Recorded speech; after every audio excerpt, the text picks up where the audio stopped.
Мне хочется, чтобы девушек не воспитывали в парадигме того, что ее главное достижение — это выйти замуж, создать семью.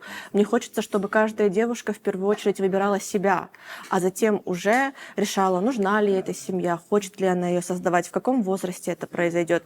Мне хочется, чтобы общество перестало требовать от женщин слишком многого, как мне кажется. Женщина должна работать, женщина должна создавать семью, она должна быть спортивной, ухоженной, красивой, умной, начитанной.